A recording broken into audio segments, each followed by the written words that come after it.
Hi, this is Joe Speaks Truth. Just 3 years ago, New York City was placed under the harshest lockdowns out of the whole country. While things seem that they're going back to normal, I want to invite you all to listen to the untold stories of the many New Yorkers that had to survive lockdowns and vaccine mandates. Hello everyone, this is Joe Speaks Truth, and today with me I have Richie, who was an artist assistant and has been freelancing graphic design and remote work. And also Richie was the one that helped us lead the marches with the drums. So Richie, how are you doing today? Hi Joe, I'm doing great. Thank you for having me today. I am happy to have you here because basically I feel like you use your gifts to assist the medical freedom movement. But I also want to talk about your experience with everything that happened because of the lockdowns and mandates, and also to discuss how the Latino community reacted to the whole thing. Okay, so before we get into that though, I want to ask you, how was life prior to 2020? Life prior to 2020 was, for me, a little bit reminiscent of the lockdown in the sense that I was already working from home, so I was already used to working from home, being my computer, and not having to go to like a physical location 9 to 5. So when that started happening, it wasn't really that much of a change in my routine and my workflow. So that was my life. It was, I guess, similar in the fact that I was already home working remote. Okay. So the goal of an artist is to express the current themes of society. Do you agree or disagree with this?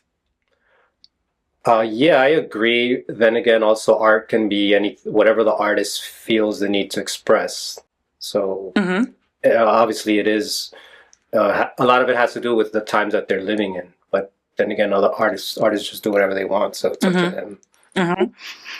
After 2020, the world was shut down because of a global pandemic. What was your reaction, and how did it change your life economically? Meaning, like, did you initially were fearful? Do you believe it? Because I know some people that eventually they did wake up, but like initially they were just like, okay, well, let me see what's really happening. Like, I don't know the full information. So were you one of those people, or did it take time for you to like realize something was happening? And did your life change economically? Because I know you said that you had been working from home before 2020 and the shutdowns, right? But what was your reaction when they say, hey, there's a deadly virus that's spreading? We don't have all the information. However, we need to shut everything down because we need to figure out what to do, whatever the case might be. Okay, so my reaction was that I wasn't believing the official narrative. So I was very skeptical about what they were telling us about this. So my reaction was just skepticism and wanting to find out the real deal behind what's happening. So I went into full investigation mode, what people call it, going down rabbit holes, and just trying to find out as much information as I can, because I know that they weren't telling us the truth. So I was definitely on. So from the beginning, you were like fully aware. I was aware of what was happening, and I knew that it wasn't what they were telling us. I see. Even though you were working from home, typically artists are people that are free spirit, right? You guys like don't think inside the box. Do you feel as if your wins were being cut off when they imposed the restriction? Because while yes, you were working from home already before shutdowns, but they said we couldn't go to everything got shut down. Movie theaters were shut down, travel, church. We couldn't see each other. We couldn't visit grandmother at the nursing home. Do you feel as if, like, I don't know, I personally felt as if my wings were being cut off. I consider myself to be a free spirit. So I don't like people telling me what to do. I don't like being restricted in any shape, form, or capacity, because if you restrict me, I'm going to rebel. Right. I don't care who it is. So do you feel that way in some shape or form? Yeah, absolutely. I felt that these so-called leaders or officials were basically clamping down on us and telling us, behaving like worse than mom and dad, and saying, you can't do this, you can't do that. And as a free-spirited person who always thought outside of the box, and even within the artist community, I feel like I'm kind of a lone wolf and not really going along with what everybody says. So I was definitely like not with what they were saying, and felt restricted, and felt like I couldn't even express myself within the artist community, because I felt like most of the artist community kind of went along with the narrative, and that kind of shocked me, because we were supposed to be the rebels, the revolutionaries, the people, like you said, the people who thought outside of the box, outside of mainstream, challenged the status quo, and it seemed like all the artists just kind of went along, and so that I felt even a little bit more isolated, and I was like, who do I turn to? Who's seeing what I'm seeing? And it felt a little bit lonely, because you felt alone, and you felt like, no one else is seeing what you're seeing, at least the people around me. So that was different. You're also Latino. Where are you from? Were you born here, or your family? Yeah, I was born in the States, born in Los Angeles, grew up in New York since I was like a baby. And my parents are from Ecuador. They came here as immigrants seeking the American dream, like most people. And they worked very hard. They were able to buy a home and raise 2 kids, and put them through school. And they're here living and trying to make it. How did the Latino community react to this? Because I'm Dominican, right? And I noticed, and it was so shocking to me. So I was born in the Bronx. My parents were born in the Dominican Republic. If you ask me, I consider myself an American, and I also consider myself to be Dominican, because that's my culture, and I live by that. I was shocked because in my parents' hometown, when they did the lockdowns, people were rebelling, right? They were throwing rocks because the cops were showing up in the community, and people where my parents live, or where they came from, they love to party. And there's always a party. Like, they don't need to be in a club. Like, they'll make their own party right outside on the sidewalk, on the streets, with cars that play really, really loud music. They'll go to like the corner store or the colmado, which is what we call it in Spanish, and go get their beers or whatever the case might be. So Dominicans, like, we don't need much to like throw a whole party, right? To throw a whole black party. So the cops were coming into the communities in the Dominican Republic, telling them, you guys have to leave, because if not, we're going to arrest you. So people were running, and in some instances, they were throwing rocks at the cops and telling them, like, no, we're not going to go home. We want to party, we want to drink, we want to do whatever. But then, when the time came by, and then here we had the vaccine mandates, people were there ran to get it. I heard that they were even administering these vaccines even by the parks over in the Dominican Republic. So how do you see the Latino community here? How did they react to it? And even if in Ecuador, I don't know if you're in touch with family there, or whatever the case might be, if you've been there at all. But how did you see the Latino community reacting to this madness? Because it was shocking to me. Well, from my perspective, I live in a predominantly Latino neighborhood. Actually, I live in Corona, Queens, which was the epicenter, which was, kind of ironic. So, in my community, I guess you can say most of the people are immigrants. So they're very influenced by the Latin American media, which is Telemundo, Univision, and those news channels were definitely, repeating the narrative that we hear everywhere, So the Latino community, unfortunately, is very influenced by them. So they basically listen to whatever the news said. The news said, wear 2 or 3 masks. Latinos are wearing 2 or 3 masks. Go get jab your little babies. They were doing it. And so they were basically complying with everything that was on the news. And in my opinion, the Latino community wasn't rebelling, wasn't asking questions. They were just basically falling in line. And in my opinion, I think that's because, most of them are here as illegals, and they don't want to stir the pot. So they're just going to do what they're told, because they don't want to get out of line. They don't want to bring any attention towards them. So they basically, in my opinion, they just fell in line and did what they were told, which was very disappointing to me. And so I felt like, in my experience, the Latino community totally, I guess you can say, fell for it and went along with everything, and that was very disappointing. Did you have any insight information to what was happening in Ecuador, or a bit? There was also even news stories here in the U.S., and I'm sure it went global. There was a lot of reports of Ecuador that the people were dying at home, people were dying in the streets, they were burning bodies outside, and to me, so then I started seeing those reports. But to me, my opinion was that everyone was scared at the beginning, so therefore all these medical centers were scared to let anybody in their facilities. So therefore the people who needed care ended up dying because they weren't admitted into these facilities, because everyone who was working there was scared. So if you needed, say you had a heart attack or you had something, you weren't going to get let in and treated because everyone was scared of COVID. So you were suffering and you were dying, not in these facilities. So therefore, I think that would explain a lot of these so-called people dying in Ecuador in their houses or something. I don't think it was due to Corona. It was due for them not getting proper medical care, because these places were not admitting people because they were all scared to let anybody in because they didn't want to get, so-called infected. And personally, it affected me and my family really on a very personal level, because we lost our uncle. I lost my uncle on Father's Day in 2020. Supposedly he had, the COVID, and his family, my cousins were scared. Everyone was scared. They kind of forced him to go into the hospital. He didn't want to go.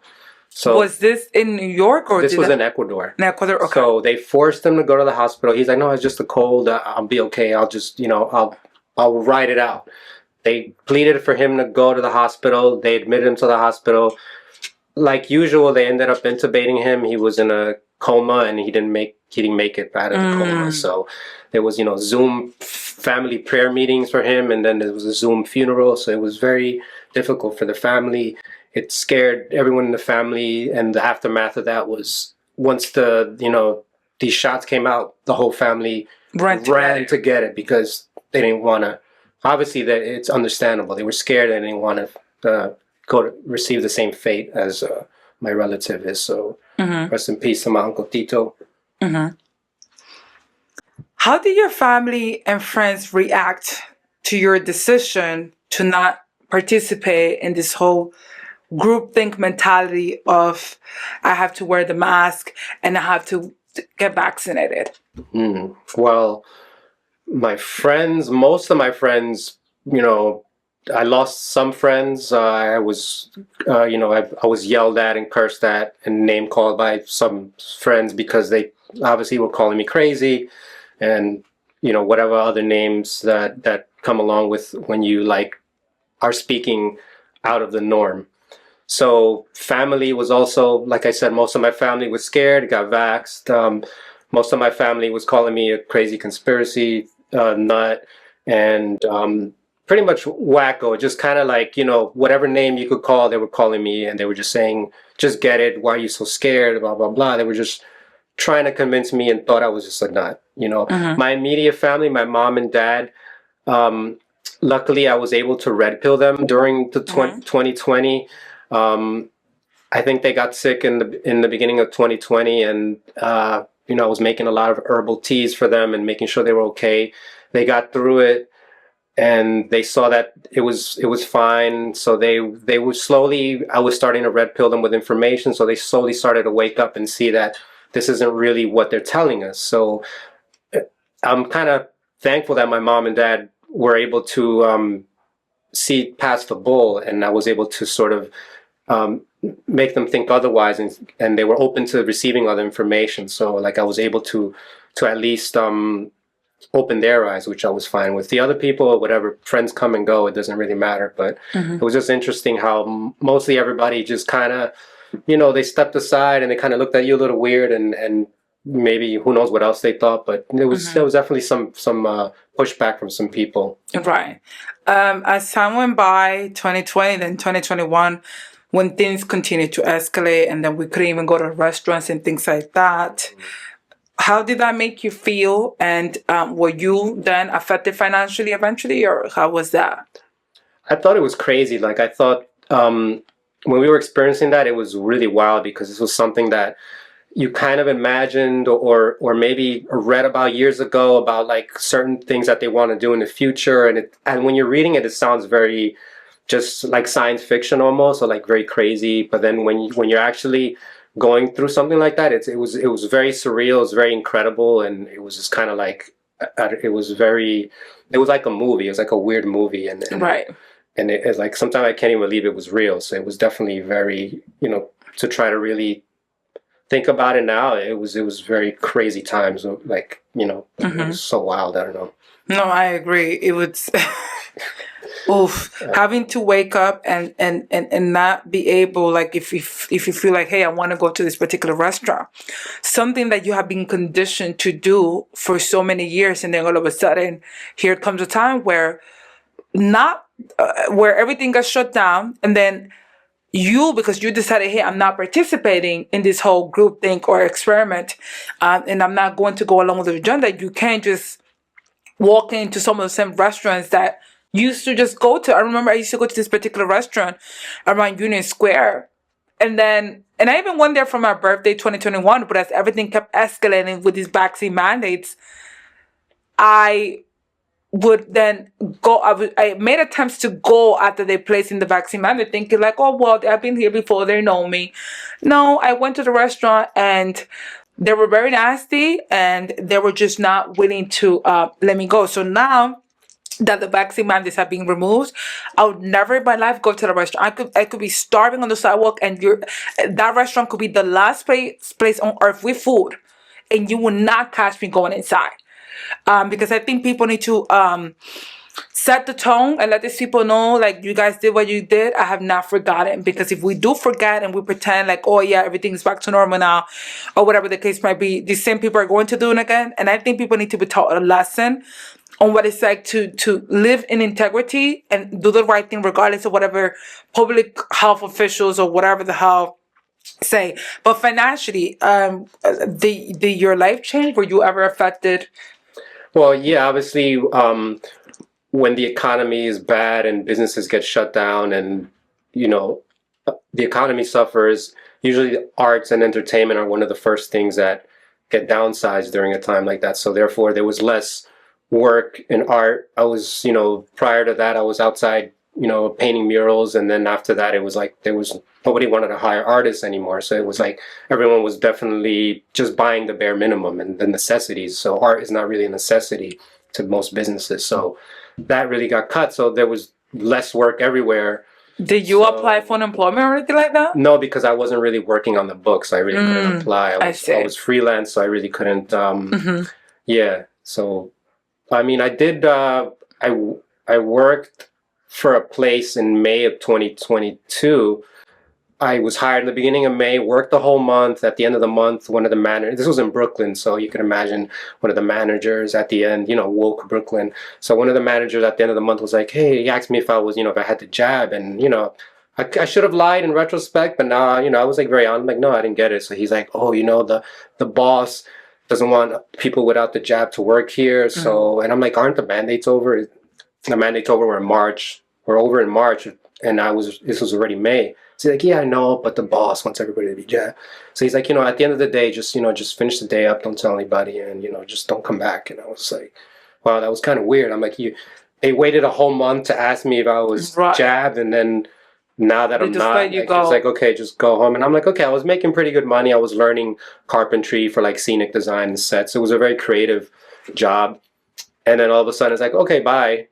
And I'm like, that was just very, very weird. And I was like, okay, that was, So they let you go not because you were not performing. No, it was just to the highest capacity, but because you were just not vaccinated. Yeah. So imagine you go into a workplace and I don't know, you're Black or Latino or whatever race, oh, we just can have you here because of whatever. Like, imagine that. So I don't understand how people don't see that this is medical discrimination out in the open. Exactly. It's discrimination, and that's wrong. Any form of discrimination is wrong. So. Right. Exactly. Yeah. But okay, you assisted us many different times and you led the marches with the drums. Can you talk about that experience and when did you learn how to play the drums? Oh, when did I learn? I think, well, I don't know if my start was my mom told me that I used to play her pots and pans when I was a toddler and just make noise. So maybe that was my start. Mm-hmm. So, but I really loved the music. So around junior high, I kind of got into my head that I want to start making music. I didn't know how or who or what, but that was just what I got stuck in my mind. I want to learn how to make music. So in high school, I was just still with that. I was a real big hip hop head. Was really influenced by like 90s hip hop, like golden era hip hop. So I was like, yeah, I want to make music. I want to make music. I didn't have any instruments. I had no drums, nothing. So, you know, you start tapping beats on the drum table when people are freestyling rhyming during lunch. And then, like, I think when I was in college, I managed to save up some money from odd jobs, and I bought like a little drum machine. I'm like, okay, finally I have something to make some beats with. So I started practicing on a drum machine. And then like a year or two after that, I upgraded to like a better one, and I could sample and make beats. So I just taught myself how to make music and how to make hip hop music. And I guess you can say that's where I learned how to play the drums, like on a electronic drum kit. And then whenever I had a chance to go to a music store or like a music studio, I would just hop on any instrument or drums that I can, because I actually wanted to play the real thing. Because I was like, I'm tired of pressing a little button. I want to play the actual drum and see if I can make a beat on the actual drum. So I just started messing around as much as I can whenever I could, and just started like trying to tap out basic beats. I'm like, oh, this is fun. I could kind of do it. So whenever I had a chance, I was like, yeah, let me play.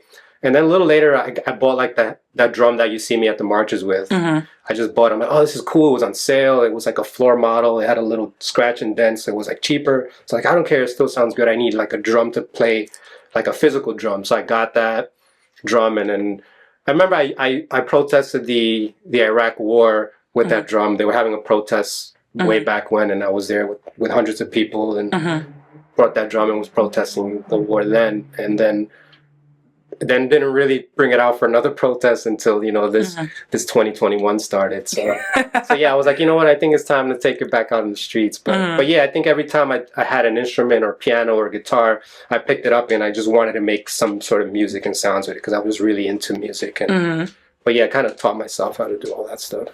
Sounds pretty cool. Yeah.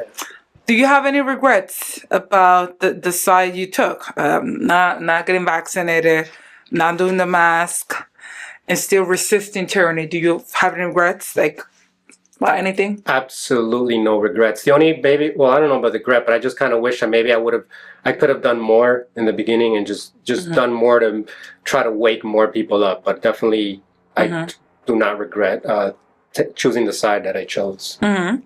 What messages do you have, final messages that you have for artists and also the Latino community?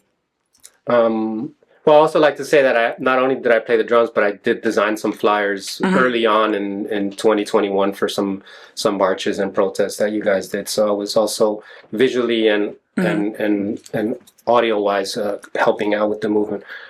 But I'm sorry, what was the question? What final message do you have for artists and those in the Latino community?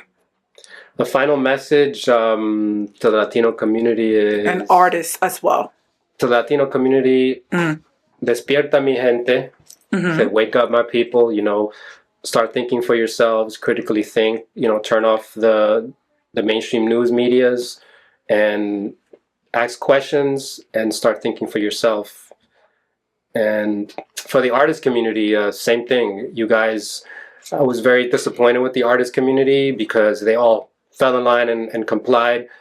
Very few of them asked questions and actually stood up, especially in New York, and especially a lot of the hip hop artists, a lot of these so-called hip hop revolutionary artists who totally complied. They didn't question anything, and they're out here, name calling people who are not going with the agenda. So I'm very disappointed with the hip hop community, with the artists. They need to stand up and be the rebels, be the outside of the box thinkers that they are, be the people who are stirring it up and causing people to think and causing people to question things. I think they need to stop following these sort of, I guess, leftist ideologies, socialist ideologies. Not that I'm a very political person, but I see how this has turned political and how one side supports one thing and the other side supports another. So these artists need to wake up and start making some real thought-provoking art instead of just following the grain. Thank you so much, Richie, and thank you so much for your contribution, because I feel like had it not been because of you and the drums, I don't think the marches would have hit the way that it did. I also love music myself, and I think music is very powerful and it has the ability to either destroy or inspire people. And I think it was needed, because I think the marches would have been so boring without it. And I always used to be like, oh, if Richie's not here, I can't do this march. And Joy also, who was also there with us. Yeah. And then eventually he had to take care of some obligations. And then you guys were together, like, you were doing the drum and then he was doing another instrument, but it all just came down together so well. And honestly, like, the energy there, like, it was just taken to like a new level, in my honest opinion. So I want to thank you for that. You're welcome. And I sincerely hope that this reaches other artists like yourself, and it also reaches those in the Latino community, and hopefully they can wake up, que despierten, porque la comunidad latina está completamente dormida. No sé qué se le ha olvidado de cómo han ido a países en Latinoamérica y han completamente destruido los recursos naturales que tienen. Entonces no sé por qué, sabiendo nosotros la corrupción que han vivido las generaciones pasadas, no sé qué le pasa, que piensan que ahora que el gobierno está aquí para ayudarlo. Por favor, despierten, ¿ok? Despierta Nueva York. Despierta Nueva York. Gracias. Thank you. Thank you, everybody, and thank you, Joe, for having me. Thank you, New York. Love you all. Peace.